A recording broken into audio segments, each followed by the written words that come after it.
And you do notice that as you are in the barrier, that the barrier is also blocking out all of the water. Odette, I suppose you shall lead the way. Oh, right. Yes, you lead the way. All right, well, now that we've delegated that, Good luck. Don't die, please. we won't. We won't. We'll be back. And when we're done with our task, we'll rejoin to reinforce you.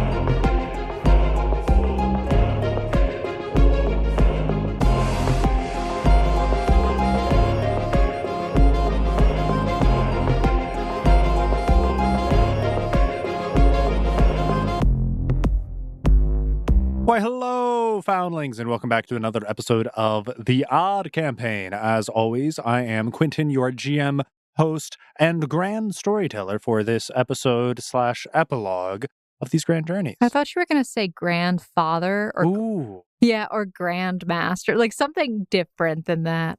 storyteller. Yeah. I don't think I'm like, maybe I am your grandfather, and you're listening to this podcast many years in the future. So you know? yes, hello, great grandchildren. We're they skipping a few generations. Wow, a lot of generations. Yeah, there. We're yeah. really assuming that this is going to be preserved 80 years into the future.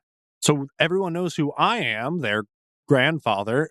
Who are you, mysterious floating voice in the ether? Oh, the floating voice in the ether. Well, hello, my name is Emily, and today I am playing Odette.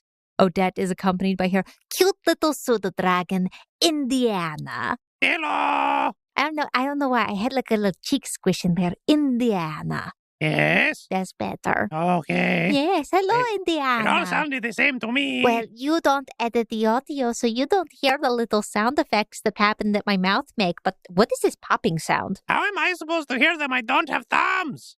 What? I was thinking, how's he supposed to edit them? He doesn't have thumbs. How am I supposed to To hear them, I don't have thumbs. You know, not having thumbs really does preclude you from hearing things, I've heard.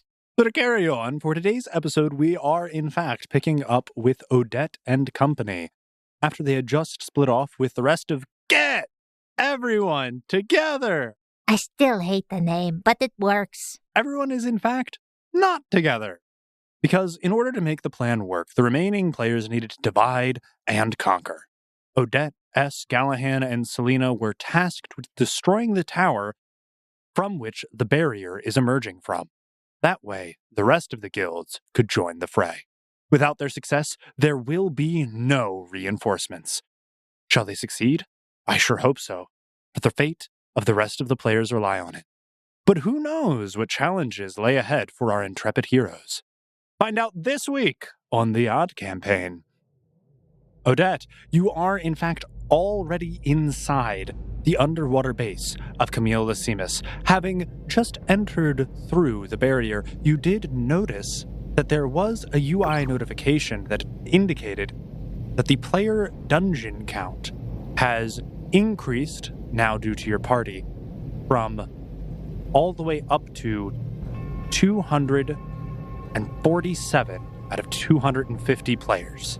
So if 3 more individuals join, some large-scale world event may trigger. And does it persistently show this? Like in a corner somewhere? Yeah, it's just up in like the top left-hand corner. It just says dungeon event. 247 out of 250 players required. Okay. But aside from that, you have split off. Having been informed of the multiple facilities within this compound, you know that Zana, as well as Lucian, Crystal, and Grog, are all going to be going after the server base, which is going to be housed in the main compound. But you and your team have been tasked with bringing down the barrier, which is currently being powered by this ominous tower off in the center of the compound. So, seeing that we probably, when we came in, did we notice anybody around? From what it seems, you've noticed a couple of individuals in squadrons on rotation. It seems like maybe guilds or parties are somewhat frequently rotating around the area, but not in such large numbers that you could account for everyone. It seems like the majority of these individuals may be housed in these various compounds, complexes, or buildings which surround you. There are some guard, and perhaps the reason why not too many scouts or outlooks are necessary is because there is a detailed tracking of the active player count in the dungeon, which is noticeable by all individuals. So it's possible that your presence may already be known. Oh, that's not good. I didn't realize it would show the count for so long. Maybe they don't know that it's us that's here. I mean, certainly it could be anyone, right? It could be anyone. But it could probably be people they don't know. Yeah, I feel like Camille's probably a fairly organized person and probably has, like, a record of who's supposed to be here and not. So, whatever we do, we should probably do quickly and discreetly. Right. Okay. So we make our way to that central tower that is in the middle, because it is a central tower. That does seem to be where the barrier is emanating from. And you are pointing off into the distance to this large multi-story tower that overlooks everything that it surrounds, and the top of it comes cascading down this green barrier as you see the energy seems to be emanating from one brilliantly green shining light up at the top. Any great ideas on how we're going to get to the top of the tower? As you see, Galahan is gesturing over to this large Abysstian metal and sea stone structure that seems to be almost even dozens, if not hundreds of feet tall. I don't have any spells for flying, but also we don't want to be noticed. I could climb up. I don't think I would be able to properly escort you if that was our chosen avenue. If we want to take a look around, we could hide in a small area for a moment, and I could cast Arcane Eye so I could get a layout. That sounds like a good idea. Alright, well, just gonna have to be very discreet and hope no one comes looking for us. Right, okay, so maybe we stealth first, hide in a corner, and I can cast this spell. Just give us a minute. Does Odette see anywhere that looks to be a good place to sort of hunker down for a minute? The buildings within the compound seem as if they were constructed more so for the interior efficiency and usefulness, and less so the exterior practicality or visual appeal. As such, there are a number of awkward and unusual corners to some of these buildings, some of which you could very easily just slip into and utilize as a little bit of cover or a hiding spot. Okay. She would point to one of those areas. Let's go over there. Making your way carefully in an attempt to obscure and hide yourself away, please roll a stealth check for me. Hopefully I do not see a bucket that I trip over, as I almost always do. That is a 5 for Odette's stealth. My stealth is not very stealthy. You start to squeeze into one of these alleyways, but it's a really tight corner because it's a cylindrical room opposed to a flat wall. But you realize as you get to the center that it's really, really tight, and then you kind of get stuck and you start panicking. I'm stuck. Does it? Indiana, push. All right. Wait, push. Why would I push? Then you might get stuck in there. Oh, Should we pull you out? Pull. And you just see as your three compatriots are watching around. Galahan's like clinking in his armor as he's also now trying to like tug on your arm. It feels like you're being like ripped in half as like the center of your body is but eventually you do fall flat on your butt. I should have cast grease on myself first. Ow. Perhaps we should avoid any tight squeezes in the future. I didn't think I was that big, but apparently I have. She pats herself. Gained a little bit. Okay. This is what I can do. I can cast the arcane eye. I have to concentrate to move it. So, if I move it ahead, it's invisible to other creatures as far as I'm aware. But I can move it ahead of us and it can check out the area. And that way we can know if anyone is coming and if we should hide. It's invisible, but is it still solid? Can it pass through objects, or would a shut door stop it from moving forward? The solid barriers do tend to block its passage, but it can pass through small holes or a space as small as 1 inch in diameter. Okay, so a door would stop it unless it has a keyhole. Yes. Or if there's like a little tiny hole in the wall, yeah. What if they don't have any like door jams underneath? It's okay. I will just cast this spell, and it's just a little bit of careful observation. Okay. We'll stay here as no one's noticed us yet, and you cast it ahead of us. Got it. So she'll cast the spell.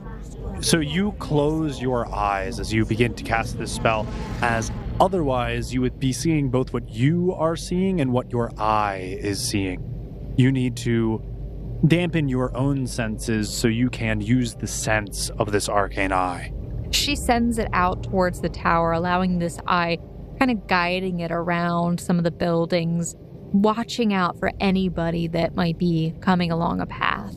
So you do notice as there are small groups of patrols kind of meandering around the compound, but thankfully it does look like none of them are coming in your direction currently, though you do not know where they are en route to. The tower itself seems to have only one entrance at its base, with a set of stairs leading up to wide double doors. The doors are currently closed. She'll have the eye approach towards the door. Are there any openings or anything that she notices? It does not seem like there is any gap underneath. It seems well sealed, but there is a keyhole, which you could just barely begin to squeeze your little eye into, and you pop out the other side. She kind of like mutters, I'm in. What do you see? Hold on, I'm concentrating.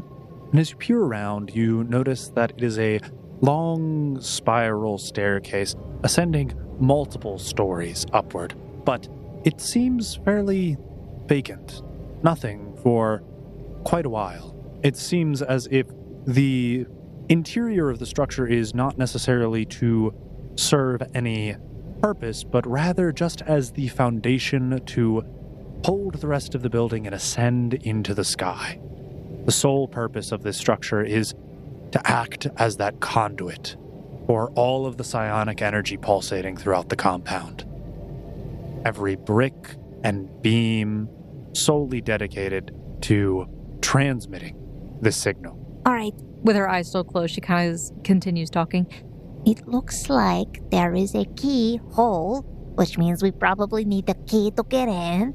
Or we can pick the lock, maybe. I don't know. I didn't take a good look at it.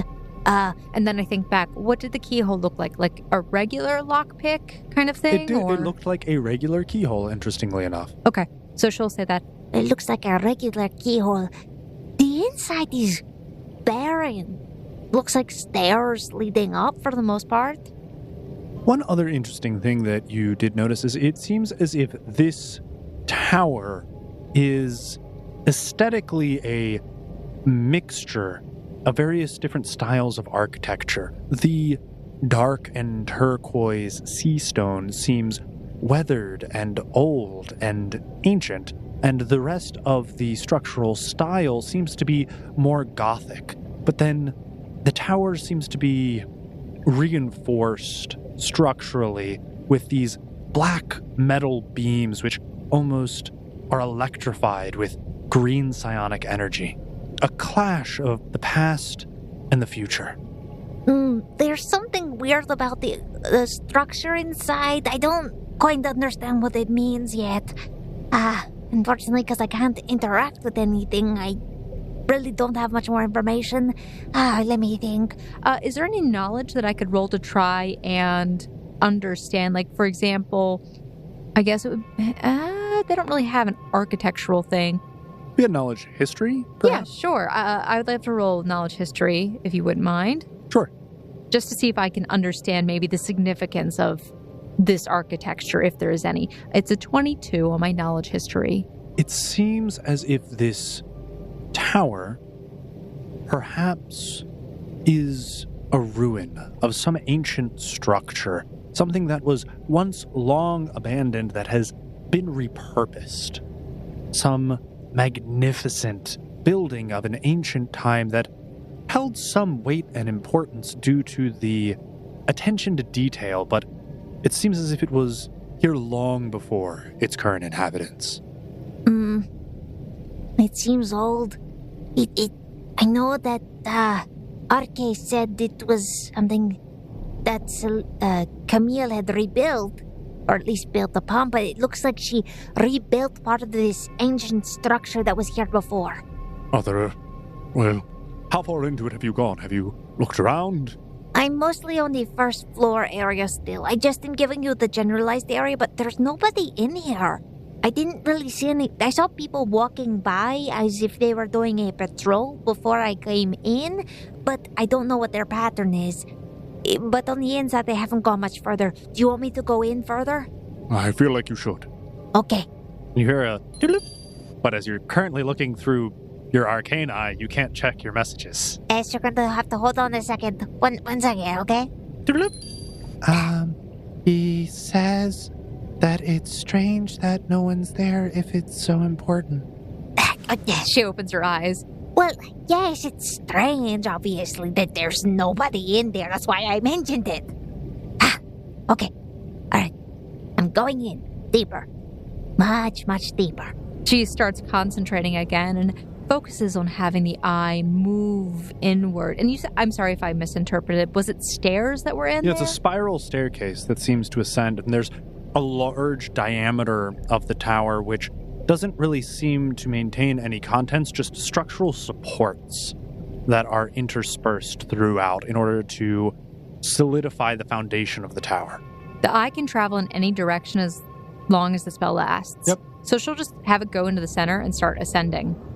And you have it looking around in a circular motion as I'm getting sick. And then occasionally you make it turn and go in the other direction. That way you don't get too dizzy.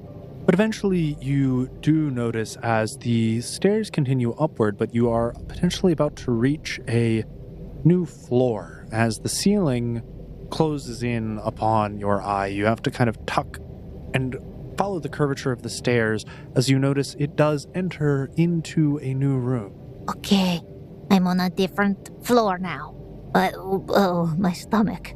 You see, it looks like only 4 or 6 individuals. They seem to be armored, at least somewhat. Full plate, for sure. Crafted perhaps out of the Abysstian steel. It seems to have that blackish green hue to it. They are all lounging about somewhat lackadaisically. They're gesturing at one another, almost as if they're having a conversation, but you cannot hear. You're unable to read any lips as they are all covered by helmets. But they all seem to be stood outside of a doorway. You ascended up the stairs, and it seems as if there's this kind of short hallway that leads to an arch of sorts at the other side of the room. Okay. I see on this second floor there are I think it's 4 people, might be 6. Hold on, I'm not taking a close enough look, but they're wearing armor.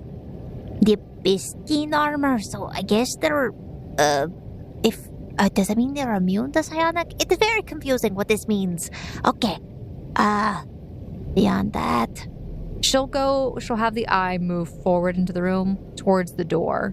So there is an archway, but it seems as if it's almost like mist or... Is the doorway an archway? Is that what you're saying? So yeah, there's basically a door frame, an archway, but there doesn't seem to be a door. Instead, it seems almost misty, and as your eye approaches it, it seems to get more staticky, like you're unable to see.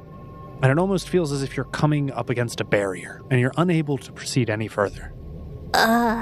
Okay. I can't go any further right now. There's or at least through this weird archway. It makes me think of one of the doors, I guess, in the tree. Almost like a portal of some sort, maybe. I don't know. I can't go through it, though. Roll a Knowledge Arcana check. Sure. 29. So, throughout the game, you have experienced multiple different portals that lead to different dimensions or planes, or at least locations in the game which could maybe be treated similarly, and you know that Arcane Eye is unable to cross into these other existences. Okay. Yes, it looks like it might go into a different plane of existence for all I know. I can't cross through it, though. I would have to get a closer look to really definitively understand what I'm looking at. But these guys also in the room, they're arguing about something. I just can't tell because they have helmets on. She has to open her eyes. Okay, hold on. What does it say? How strong do the 6 individuals look? They're wearing full plate armor. Give me 1 second and maybe I can discern a bit more. Is there a way that she could maybe determine potential strength of an enemy? Kind of like a... I think it's like maybe sense motive, right? Yeah, I think a sense motive would be appropriate there. It's a wisdom skill, so yeah, that would make sense. Right. 22. These individuals are certainly not weak, as they were clearly chosen to stand guard in front of something rather important.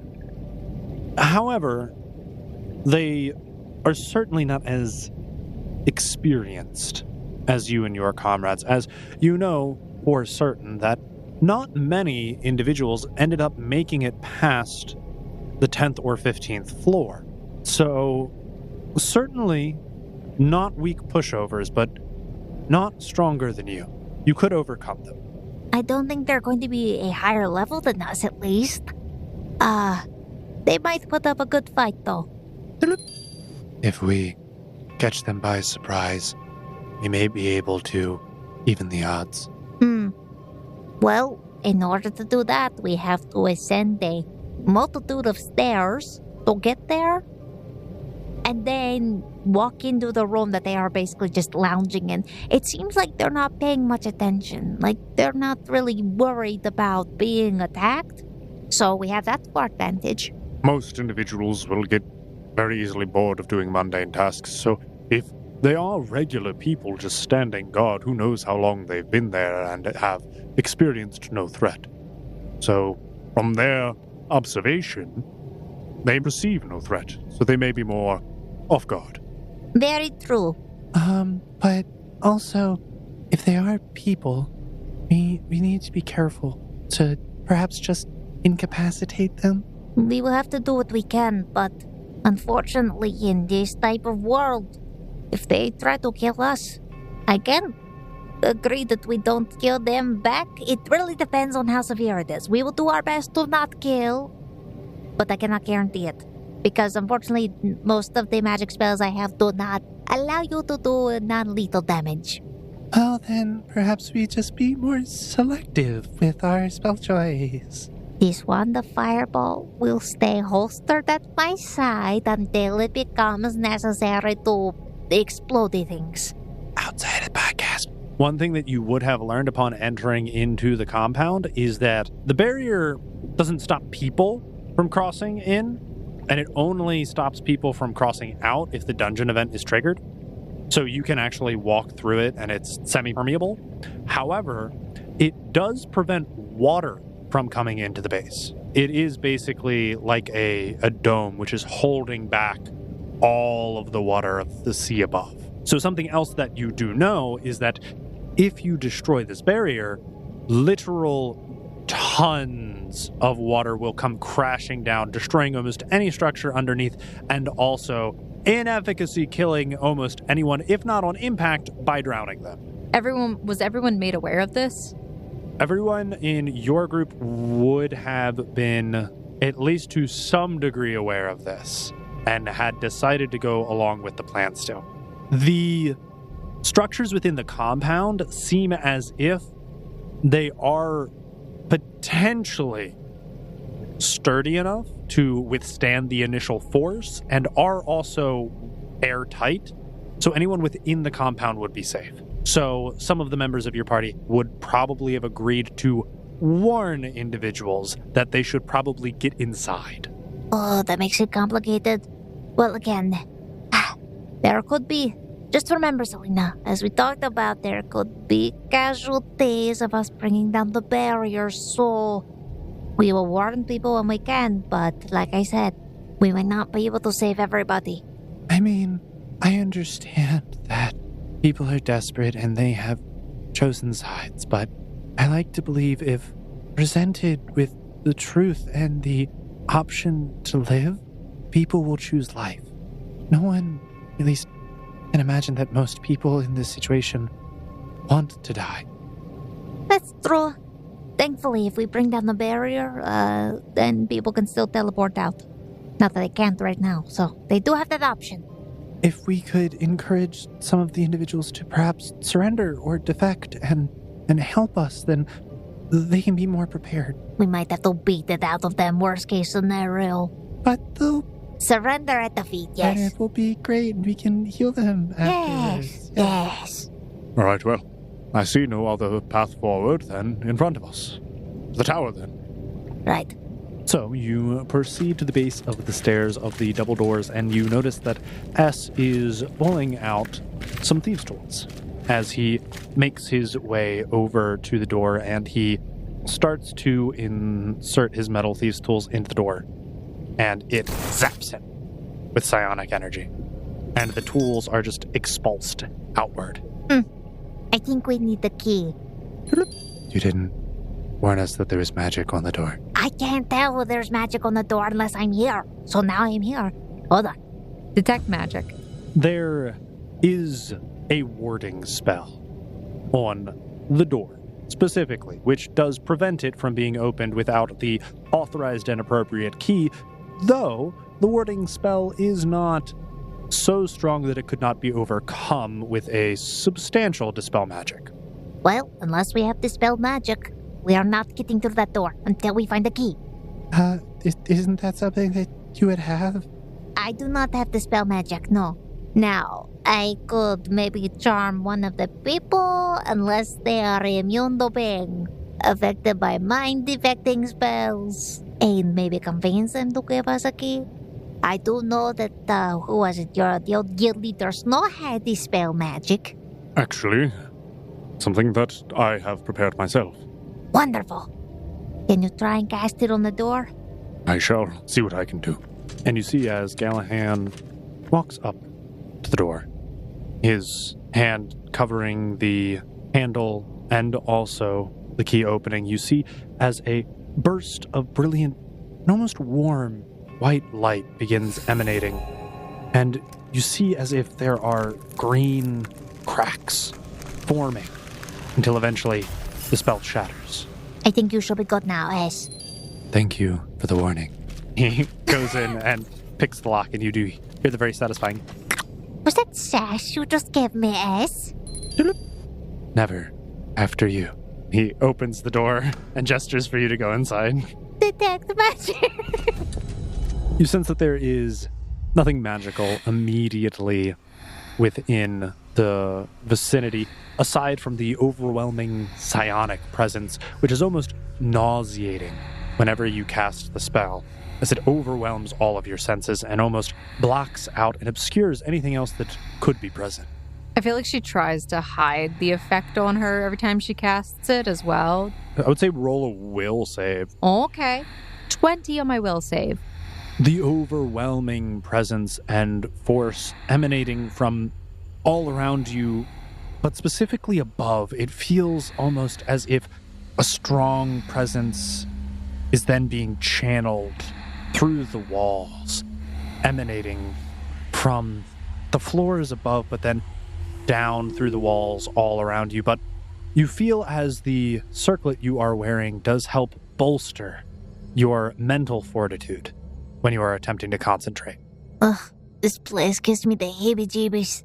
And eventually, not only are you being mentally bombarded with the only abating force being the circlets you were granted, and you feel that taxing strain on your mind, but now you do also have like the 7-story walk up multiple flights of circular stairs as your party slowly begins to ascend. She closes her eyes momentarily, focusing back on the eye. Like before the spell would break, she wants to see into the room to see what the guards are doing. Because it does last for 13 minutes, and I assume time has passed. She probably, at some point, she probably would have rechecked just to make sure, are they just still chillaxing? Yeah, the guards are still just chillaxing. Okay, and I feel like by this point, the eye would probably Have dissipated, bloop for sure. out of existence. Yeah, 100%. Roll a stealth check for me to see how quietly you are going up these stairs. Because that will determine whether or not these chillaxin guards remain to be chillaxin, or if they do have some foreknowledge of your arrival. My stealth is a 6. I have a 1 in stealth. Maybe not the best mission. It does seem that between the pair of you, Galahan's armor does seem to kind of clink and grind as it makes his way up the stairs, and you do somewhat stumble. Yeah, I'm too nervous about what's about to happen. And she's like, I can't use fire, but don't use... Oh, shh. Odette, we have to be quiet. I'm sorry. The stairs really hurt. See, this is why you have to fly up these stairs. And you do hear as Indiana's just wings are like flapping in the air. Indiana, get on my shoulder. Oh, I'm sorry you tripped. He repurchased himself. Meanwhile, like, S is like 2 stories above you, like just like looking down and shrugs both hands. I'm like, what are you doing? You could have carried me, ass, but no. It's too heavy now. And you do hear from up above as you are getting ever so closer to the next floor. What was that? Oh, thought I heard something. You think we should check it out? No. I mean, I haven't done anything else while we're here. Might as well. And you hear as, again, heavy metallic footsteps, also in full plate armor, not dissimilar to Galahan, start descending the stairs in your general direction, but due to the curvature of the hall, you can kind of see their feet begin to peek out before anything else, and you can see as they are rounding their way to you. she lifts her wrist up and essentially breaks off one of the charms, the Lucky Star charm. And when she breaks it off, it activates it and releases good luck in a 20-foot radius burst centered on herself. But the wearer and her allies within the burst get a +2 luck bonus on ability checks, attack rolls, and saving throws and skill checks for 1 round. Odette would like to try and just move a little bit away sneakily. I would like to try and stealth again, if possible. Okay. Oh my god. Okay, so that's an 8 this time. Oh shit. You attempt to hide. You see there are gothic recesses in the walls which have pillars supporting, and you fall and stumble into the recess of the wall as you weren't expecting the change in elevation. Likewise, Galahan kind of panics and like clatters his feet on the stone stairs and is also joining you in hiding behind the recess. Meanwhile, you see as Selena crouches down and begins to whisper something into her hand. Roll a perception check. 16. Do you swear you see some bulbous plant in her hand? She's just whispering to it, and all of a sudden she stands up and throws it. You just see as this mushroom just starts flying over to the stairs. It makes cute little sounds. Roll another perception check. 15. Oh my god. You peer around the corner, and as the guards start to make notice of you, this little mushroom just plops right in front of them. They both draw their swords, pointing at it. Halt! And you see, as sprouting out, two little mushroom arms, two little mushroom legs, stands up, It's a leshy? and the guards go to slash at it. What is this?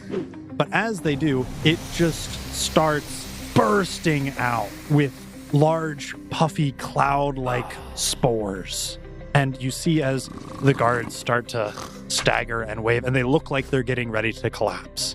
S immediately notices this. There's all of these crisscrossing metal beams, and you see as S jumps, swings from one beam, uses that momentum to grab both of them by the back of their necks with their plate mail right before they're ready to collapse, and he gently lays them down on the ground.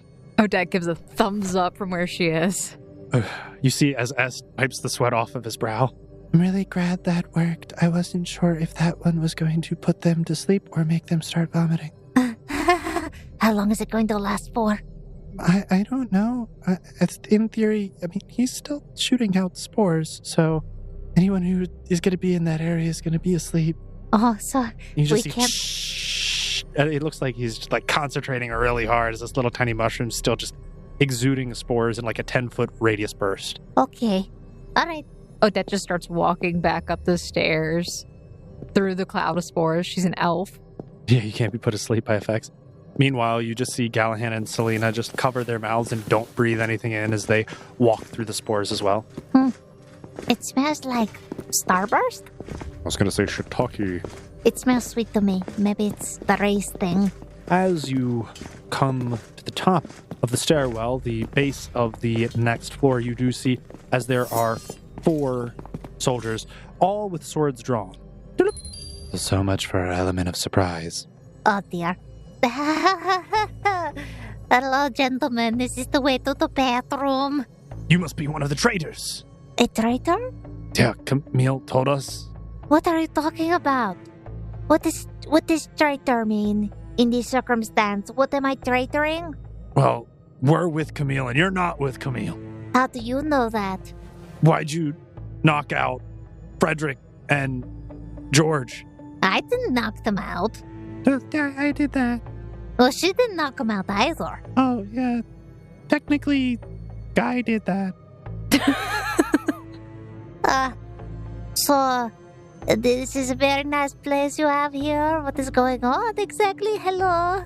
This is restricted. Nobody's allowed in here. Nobody's allowed in here? Oh my gosh, I didn't know there was nothing posted. The door was just open. No, the door was locked and warded. Definitely just open. Roll a bluff. Odette's bluff is a 20. Okay, well, it's supposed to be locked and warded. Anyways, that's how we know you're not with Camille, because anyone with Camille would know that this area is off limits. All right, so the question is, what are you going to do about it? Ask you to leave? That's a really nice way to ask, but I didn't hear please. We just have a quick question. What exactly is this place? What is going on? Do you know this place technically is? No, I don't know what's up there. Columbia just told us to not let anyone up. Columbia told you to not let anyone up? Hey, we're having a private conversation over here. What do you mean Columbia told you to not let anyone up? What's going on? All we know is that Camille said that this tower is really important. We're not idiots. We can see that the barrier emanates from something up there. Columbia said something about a legendary artifact or something. Oh, shit, there's a legendary artifact? Yes, we have to go get the artifact. Oh, wait, no, hold on a second. It's here.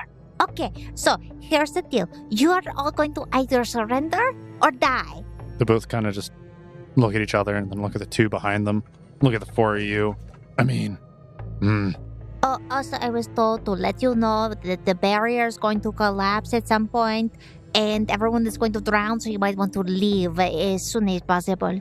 Roll a diplomacy check. Okay. Do I have that hero point that you mentioned earlier? I'll give you one.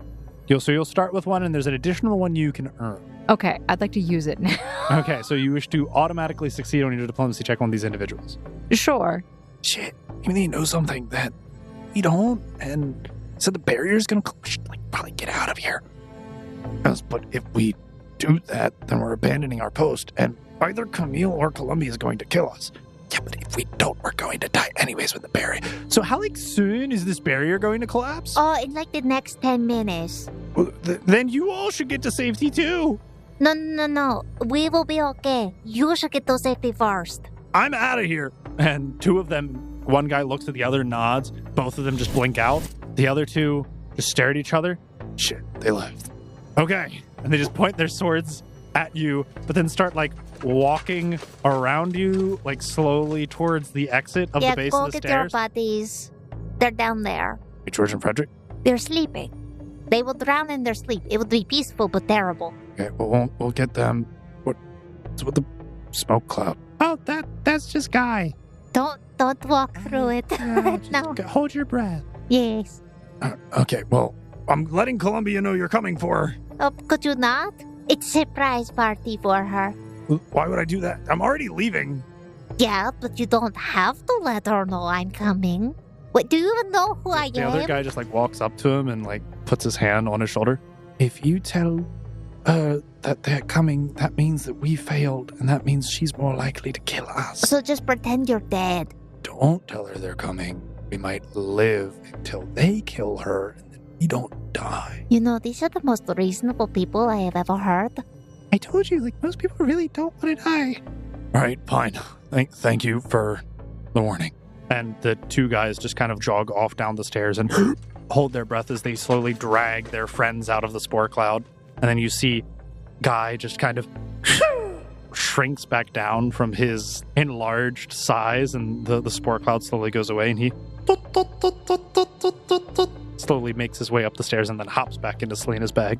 That was much easier than I was expecting. Okay. All right. I think we got this one in the bag. Well, I'm glad they didn't put up much of a fight. Me either. But I'm a bit concerned that Columbia is here. Okay. That could pose a bit of a problem. Well, they didn't say if she's... Wait, no. They said they're going to let her know, so that means she might be in this tower. Oh, God. Oh gosh. Oh, jeez. I don't know what we do here in this circumstance. Well, the only thing we can do is go forward. Right.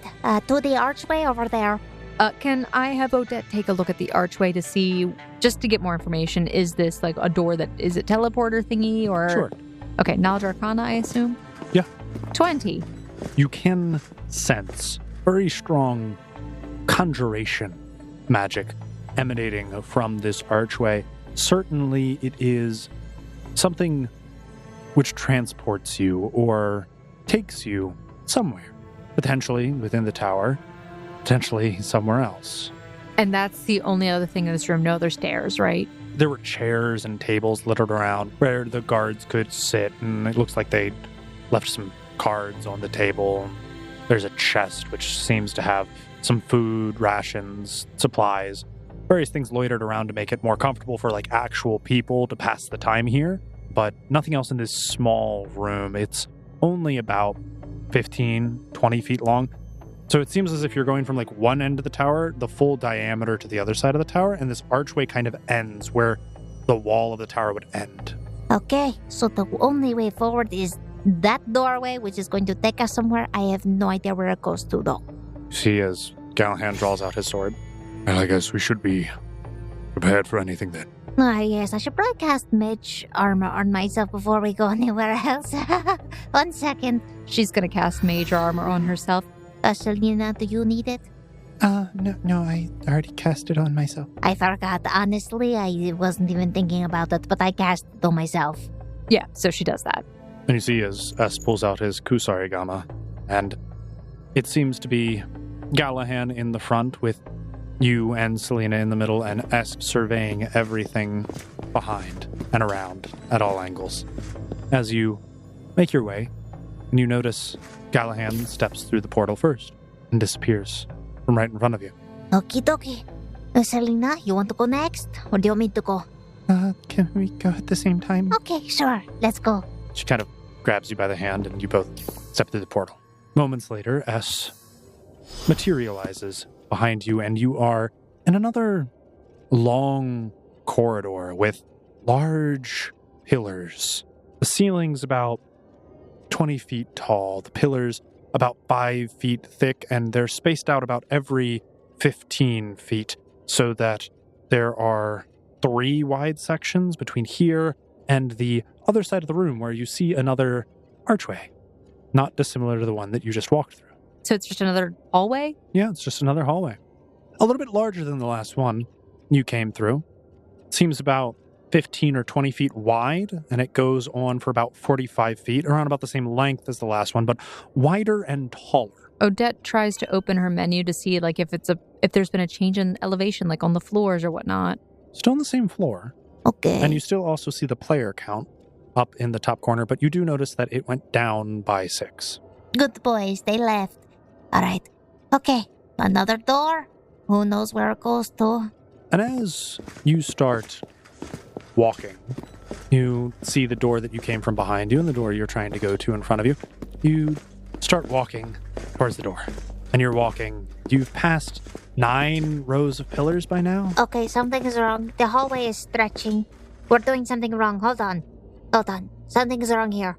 Detect magic. You sense a strong conjuration magic, more powerful than that which was emanating from the doorway previously. And as you look behind you, the doorway that you entered through is still only about 5 feet back.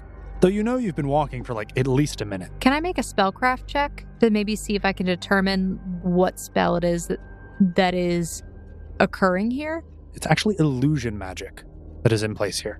You are able to determine, as if you had rolled a knowledge arcana, that there is some form of illusion magic at play. Okay. What happens if you close your eyes and try to move towards it and not fall off the edge? She kind of like reaches out her hand, closes her eyes a little bit, and starts walking forward a little. Odette. She stops, You can opens keep your her eyes. eyes. No, I was going to say you can keep your eye. From our perspective, you're walking and you're not going anywhere. Oh, that's really funny. Okay, so I tested that theory. I do not have any other theories at this time. Please come back again. Go ahead and roll a perception check. Okay. As I haven't given you everything that there is to have about this room, as you haven't rolled a perception check yet. 17. Having somewhat exhausted the mystical sense of observation, you turn to more mundane approach, just taking in your immediate surroundings.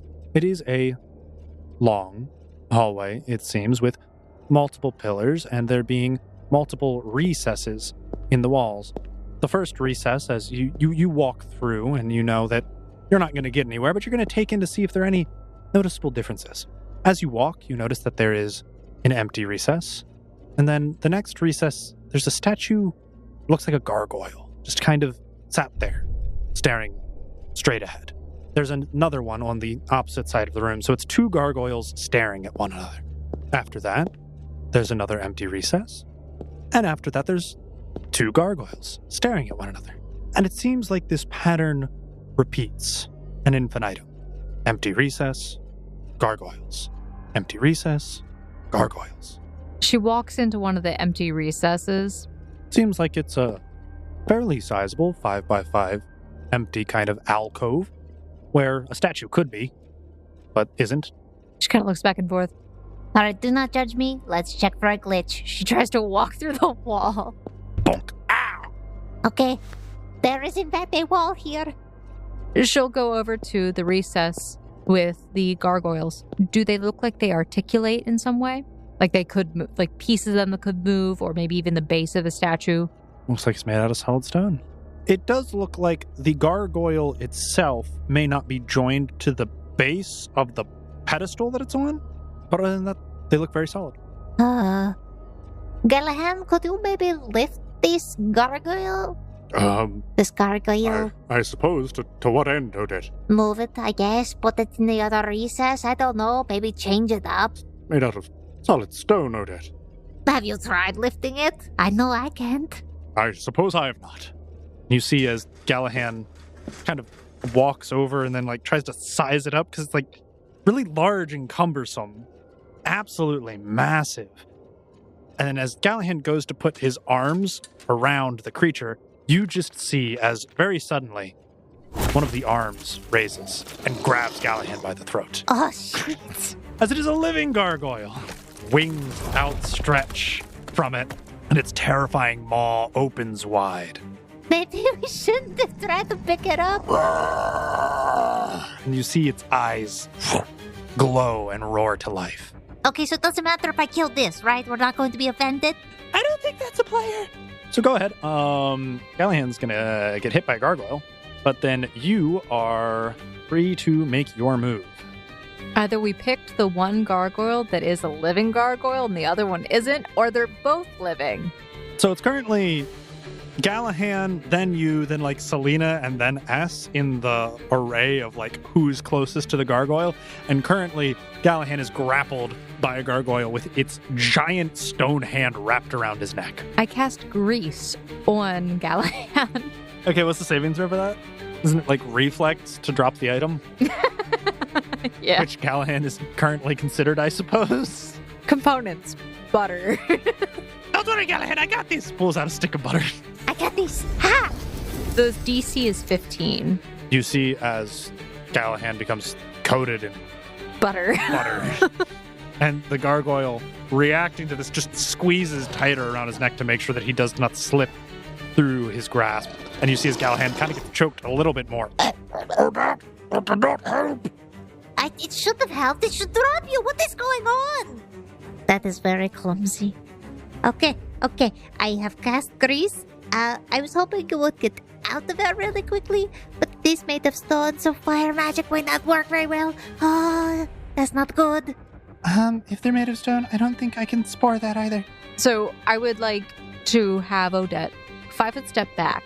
Okay. However, she will have Indiana fly over and kind of land on Galahan's shoulder in preparation for casting another spell. Okay, I got these. And Indiana just flies over while you kind of step back in the hallway a little. From here, you see as Selena kind of throws some seeds at the ground, and the floor underneath them kind of begin to crack slightly as vines spring up and try to restrain the statue creature. And even though you're in combat, you hear a Okay. What is it? She kind of opens it. and you look down in front of you to read the message, and it just says, behind you. And as you turn around, you do see as the gargoyle on the other pedestal that you were ignoring has also sprung up and is flying towards both you and S. Meanwhile, S slashes at it with his Kusarigama, but it tink, clatters off of the stone. Our weakness. Stone. Galahan swings his mighty longsword at the creature and does seem to hack away at some of the stony flesh, clattering as some of rubble falls down to the ground. You hear the mighty beast as it then goes and chomps down on Galahan's clavicle. Galahan lets out a scream. Ah! If the initial saving throw fails, the creature immediately drops the item. A saving throw must be made in each round that the creature attempts to pick up or use the greased item. Use the greased item. Okay, I will re-roll. They're very dramatic dice today. So it seems as if the creature, in order to get a better grasp on Galahan, has decided to just quite literally sink his teeth into this metal man. And you kind of hear as Galahan's plate mail is crunching underneath. How big is the gargoyle? It's a medium creature, the same size as you guys. It's about 6 feet tall, but it also has a very large wingspan. She's going to cast Enlarge Person on Galahan. Galahan, I need you to do a bit more. And you see as Galahan begins to kind of get bigger, and slowly but surely his frame enlarges until he's almost filling the entirety of the alcove. It was 2 kind of beefy units in there already, which was a tight squeeze, and now one is just absolutely crushing the other up against the wall. The gargoyle still trying to hold on to Galahan, but his throat now so large that it can't even get its hand around his neck, and he just crushes the creature up against the wall. You see as Selena uses this moment and has the vines pin the creature to the wall that Galahan is also pinning him up against. Galahan now wields this absolutely massive, like 10-foot long sword as he goes and plunges the blade right into the gargoyle's chest. And you see as white sparks start to emanate and a blistering light comes out. Die, foul creature! Thank you for the sound effects. And you see as it explodes into a brilliant burst of light and rubble. Meanwhile, you turn around to survey what S is doing, and it seems as S has somehow gotten his way behind the creature and has his Kusarigama chain wrapped around its neck and is facing away from it on its back, trying to yank and pull its head off, and you do slowly start to see as it breaks off. That was much easier than I was expecting it to be. Are you guys okay? Galahan, are you okay? A little injured, and my armor is somewhat in disrepair now. On the upside, at least you're much bigger. So I don't know if that's going to be more beneficial or cumbersome. It'll fade away in 13 minutes. I don't know. I can't dispel it, though. So, yeah, you could try and save out of it. No, it's fine. Luckily, this room is rather large, but I don't know what we'll face moving onward. All right. Ace, are you okay? Gives you a thumbs up. Selena? Fine now that Galahan's safe. We're okay. All right. I wonder if that broke the spell. Detect magic. Real quick, just to see. She does this like instinctually just to get a feel for if anything changed in the environment, but not to focus it too long.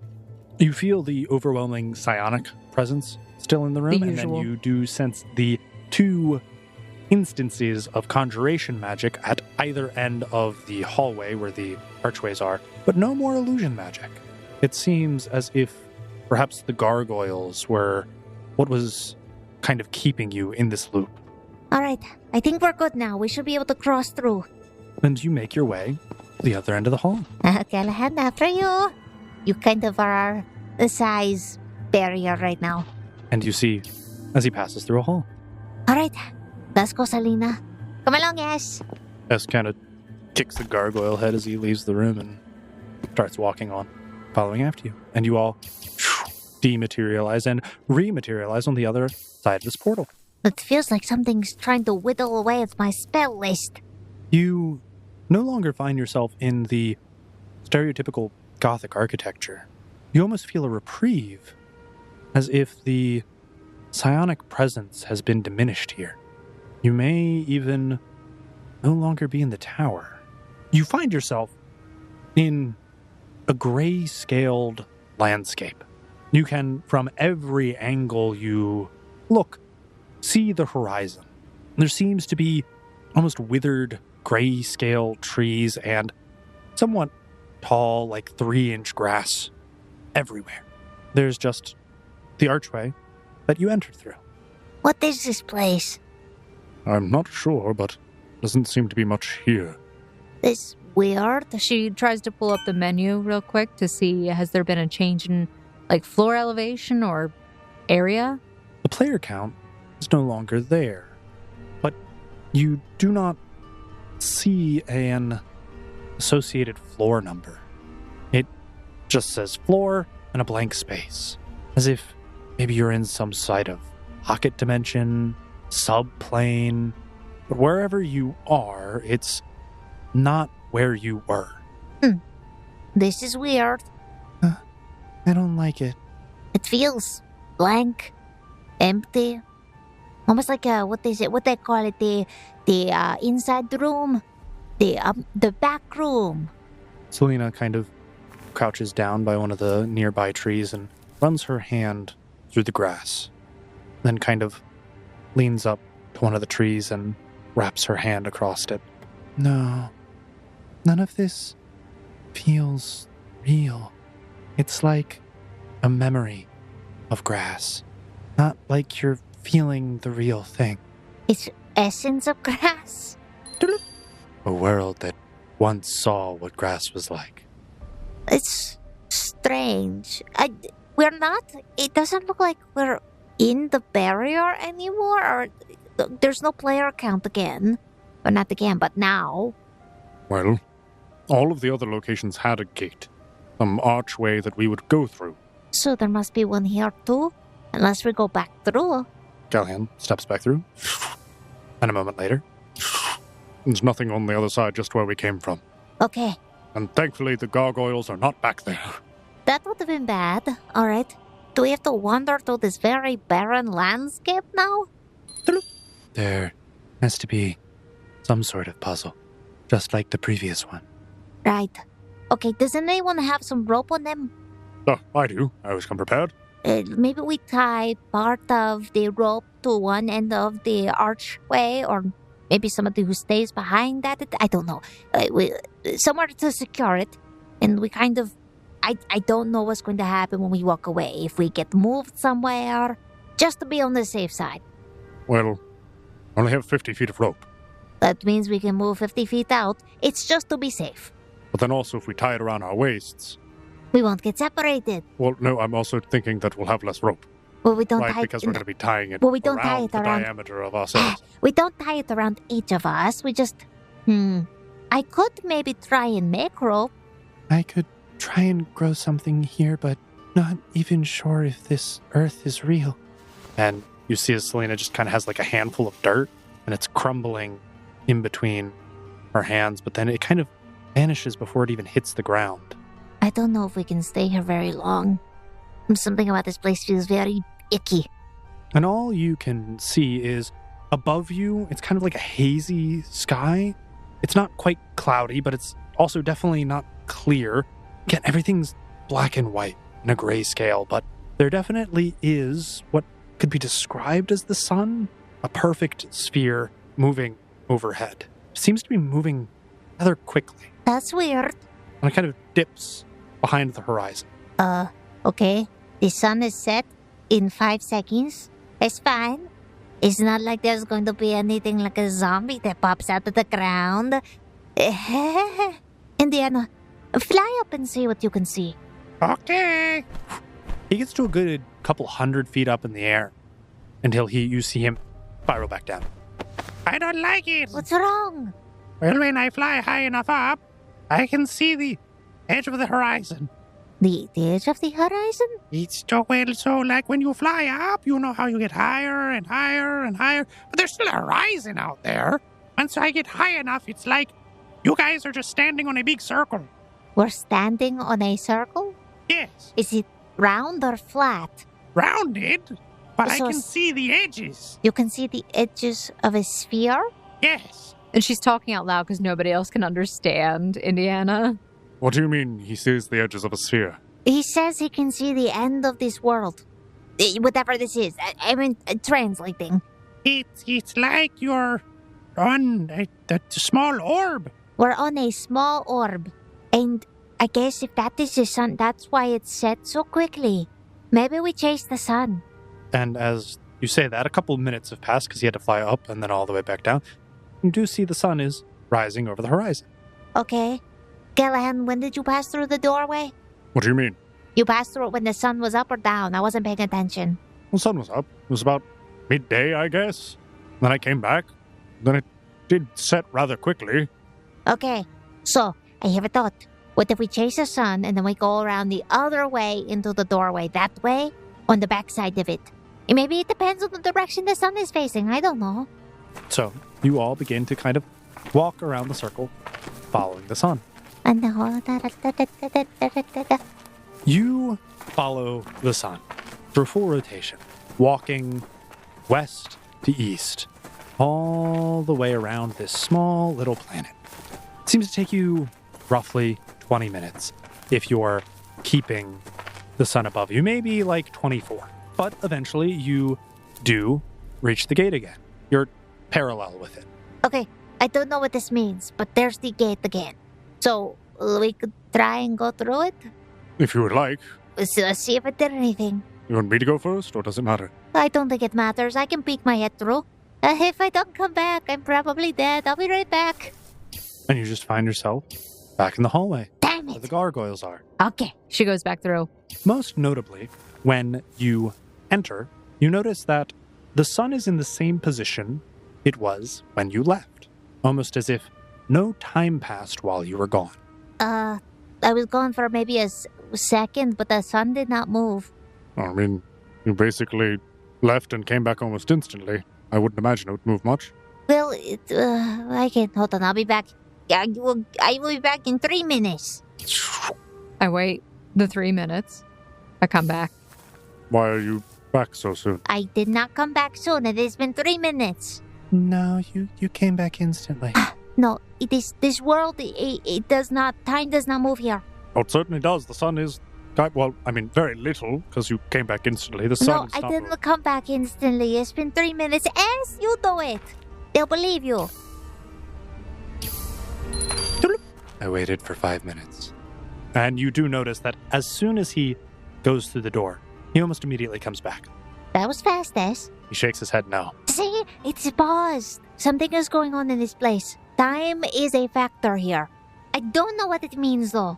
Well, I suppose the good news is, if time moves differently here than it moves anywhere else, at the very least, no matter how long we take in here, it may not be that long out there.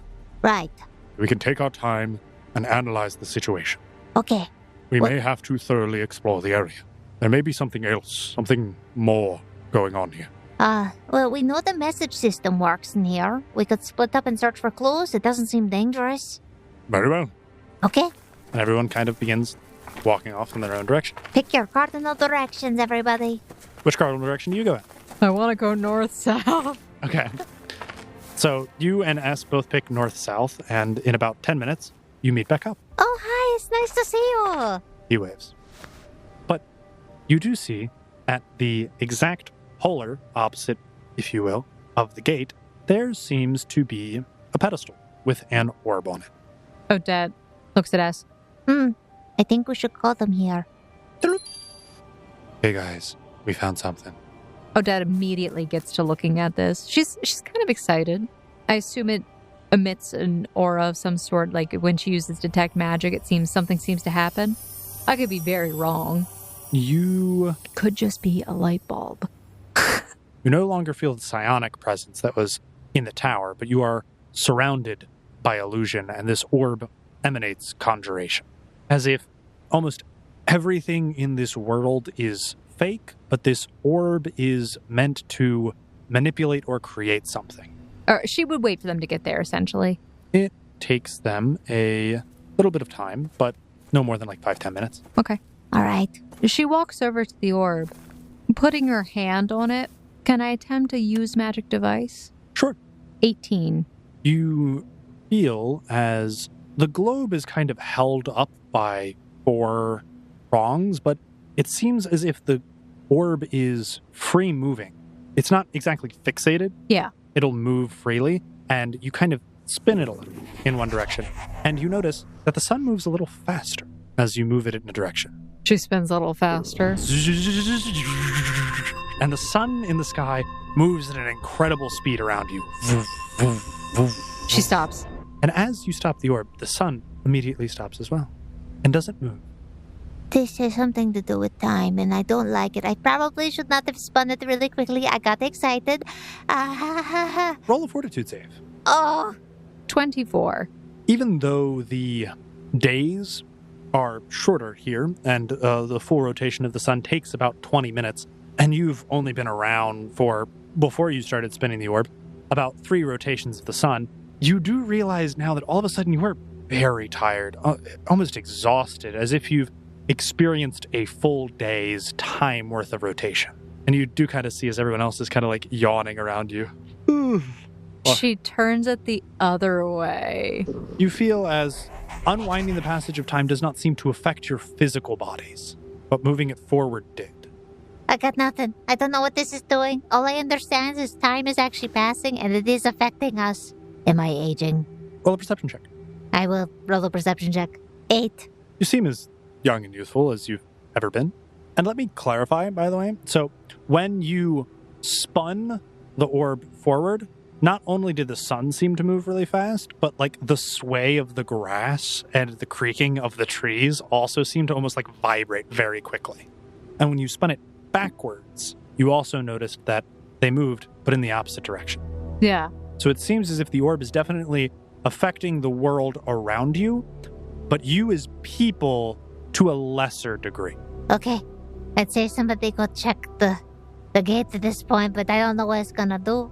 Well, Odette, I don't know what you found, but again, as the passage of time does not really affect us the same, maybe perhaps we should also look to make camp. I'm somewhat injured. I have to repair my armor. We use some spell slots.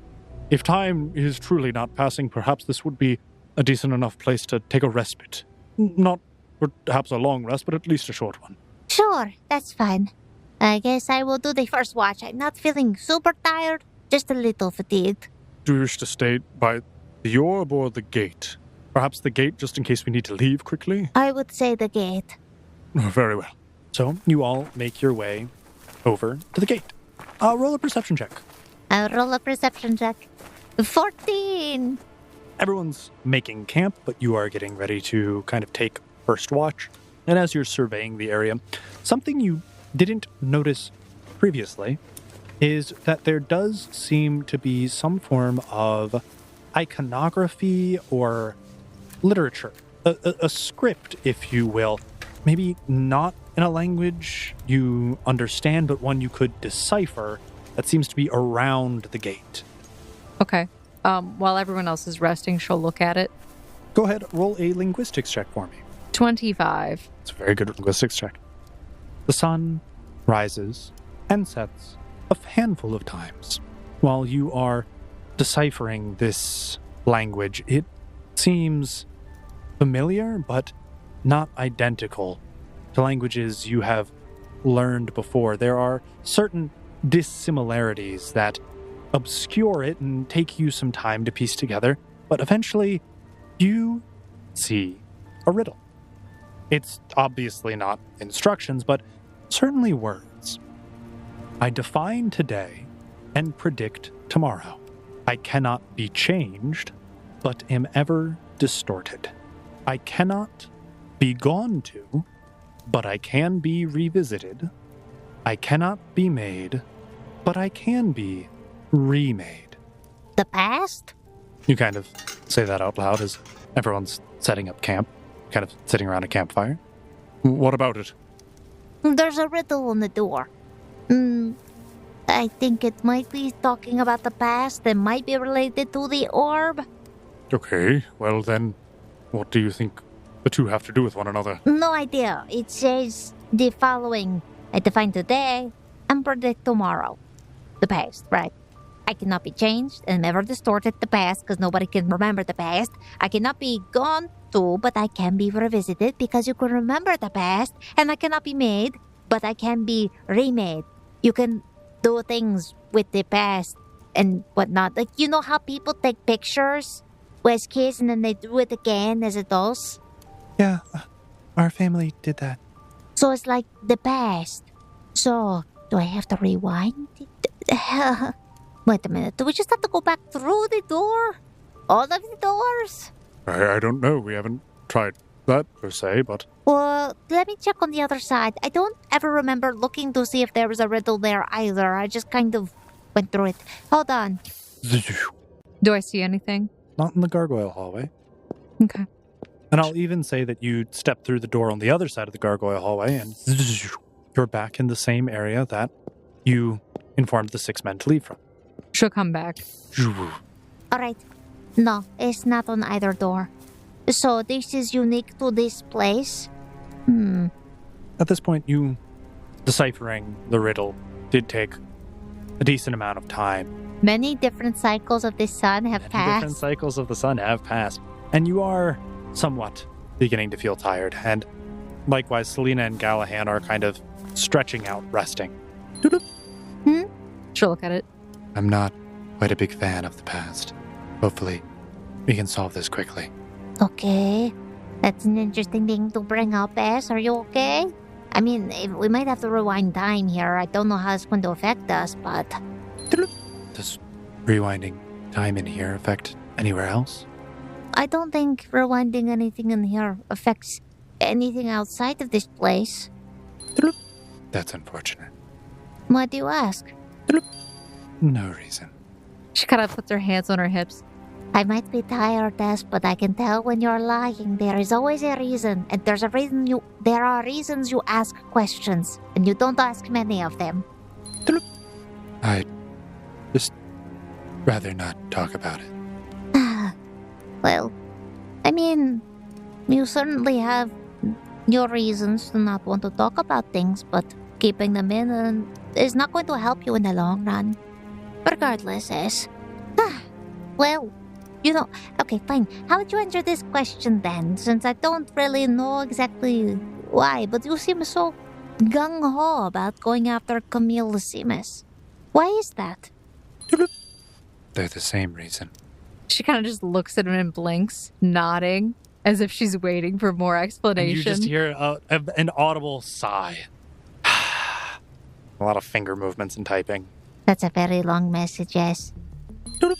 Back in the beginning of the game, I don't know what exactly I found or stumbled into, but there was a dungeon. In the end of the dungeon, there was an artifact. I was there with my sister and friends. I thought I heard something down the hall, so after taking the artifact, I went to go check it out. My sister and friends wanted to come with me, but I told them, no, don't. Stand right there. As I turned around the corner, there was a horde of monsters, and they attacked. I tried to fend them off, but they rushed past me, and as they did, they attacked everyone else. But for some reason, my sister, my friends, they didn't move. They just stood right there. By the time I yelled out to them, it was too late. We were low level, and we didn't have much HP or health potions or resurrection. There was nothing I could do. Soon I realized that whatever the artifact was, it burst me. It seems that there is something very powerful in place when I speak. Others seemed compelled. I didn't know at the time. There's no way I could have known. It was just a cruel twist of fate. Someone cruel must have been laughing the whole time. Whoever designed a trap like that, whatever was supposed to be this legendary artifact or reward, got my family killed. And that is why I want to kill Camille and all of those who worked on this terrible game. I'm so sorry, yes. I must have been horrible. That is a very big burden to be carrying. That explains a lot. That's why, no matter how frequently you see me in a good light, I know that I am no legendary hero. That is not true, as you are a legendary hero. What kind of hero would allow something like that to happen? Great heroes are born through tragedy, because it's something that you must overcome. It is sad. Nobody wants to lose anyone.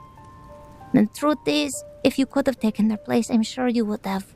And that is why you are a hero. You will be a hero, S. You will find your absolution. You have resolve. And I'll make sure you get what you need and what you want. Thank you, Odette. But of course, you are my legendary hero. It's my job to make sure you succeed, no matter what. Your goals are my goals. And what do you want? I just, She kind of pauses and fidgets with her hands for a moment. I want you to succeed, S. That's all. That's it. Nothing else. You know, gotten pretty good at telling when you're lying. No, you can't, S. I am not, look at this face. Does it look like he's lying to you? Nothing's ever gonna get better if you don't talk about it. Using my words against me, S, that is not fair. I don't know what I want, S. even if I did, am I allowed to ask for... Never mind. It doesn't matter.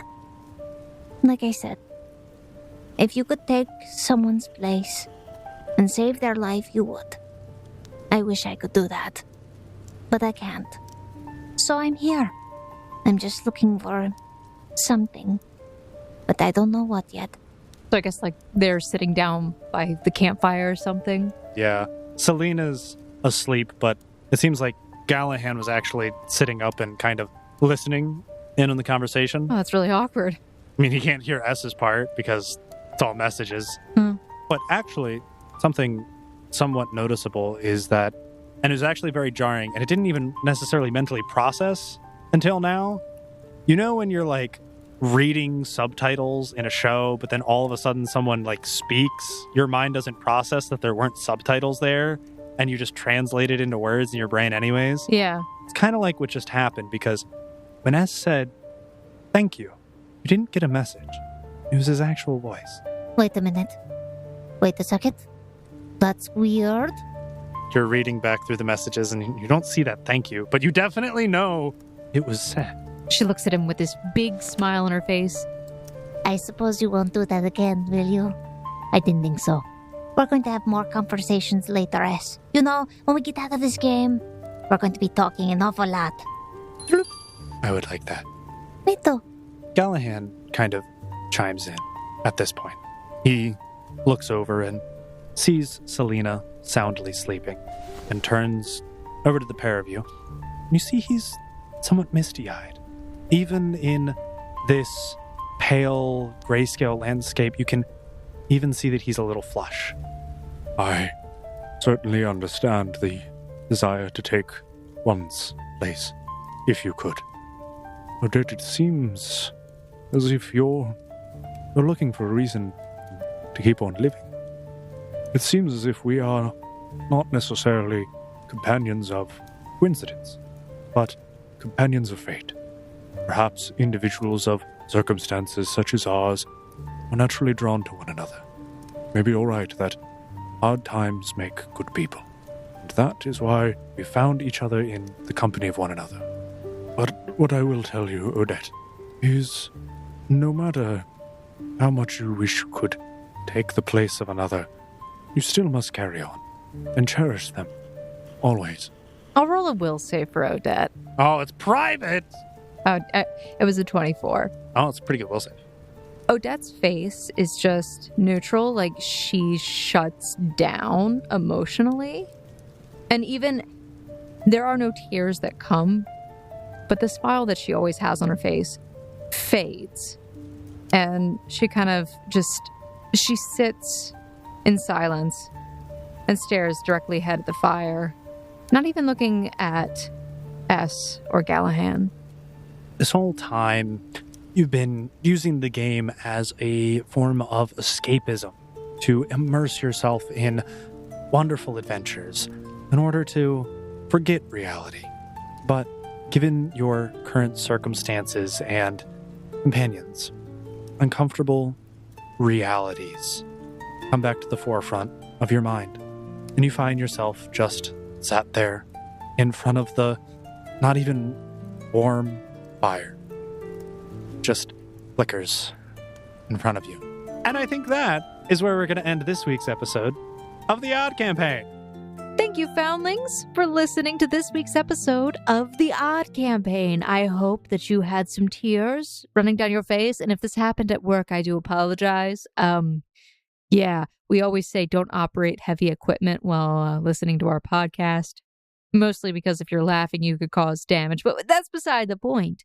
So, Foundlings, as always, if you enjoyed this week's episode or you've enjoyed the podcast and you haven't done this yet, make sure you hit that follow button, subscribe button, whatever button you have to hit.